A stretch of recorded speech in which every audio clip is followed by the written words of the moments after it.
Corporator Amitsinh રાજપૂતે Surat police કમિશનરને આવેદનપત્ર આપી તેઓએ સામે ખોટા આક્ષેપો કરનાર અભિષેક રાજપૂત નામના વકીલ સામે પગલાં લેવા માંગ કરી હતી।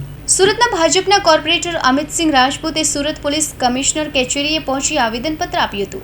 અમિતસિંહ રાજપૂતે જણાવ્યું હતું કે અભિષેક રાજપૂત નામના વકીલ દ્વારા તેના પર કરાયેલા હુમલા મામલે તેઓનું નામ અપાયું હોય, જેને લઈ અમિતસિંહ રાજપૂત દ્વારા આ મામલે સુરત પોલીસ કમિશનરને આવેદનપત્ર આપી અભિષેક રાજપૂત વારંવાર તેઓ સામે ખોટા આક્ષેપો કરી બદનામ કરતા હોય તથા તેઓ સામે કાયદેસરની કાર્યવાહી કરવા માંગ કરી હતી।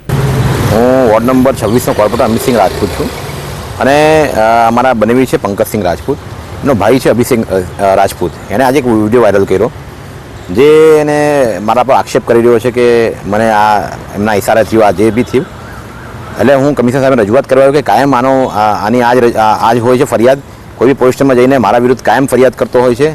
હું પોલિટિકલ વ્યક્તિ છું એટલે સોફ્ટ ટાર્ગેટ બનાવીને મને કાયમ બદનામ કરવાની કોશિશ કરે છે।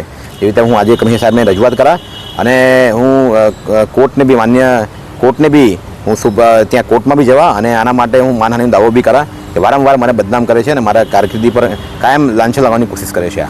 એમનું એવું કેવું છે કે મને ચપ્પુ મારવામાં આવ્યું છે, તો શું હકીકત છે, એવું લાગે છે?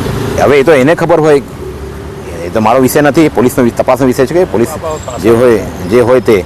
હવે મારો વિષય એક જ છે કે હું એટલે આવ્યો છું કે કાયમ કોઈ બી ઘટના બનતી હોય મારા વિસ્તારમાં, ડિંડોલી, ઘોડાદરા, લિંબાયતમાં કોઈ બી ઘટના બનતી હોય એમાં કોઈને કોઈ જગ્યા મને આરોપી બનાવવાની આ કોશિશ કરે છે।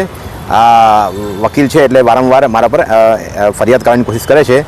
મારા બનેવી હાથે એની તકરાર ચાલે છે કોર્ટમાં। હવે લગભગ ડિસિઝન પર આવી ગયું છે એટલે કાયમ કંઈ બી થાય એટલે અમને આ ફસાવવાની કોશિશ કરે છે। એ રીતના આજે હું રજૂઆત કરવા આવ્યો છું કમિશનર સાહેબને।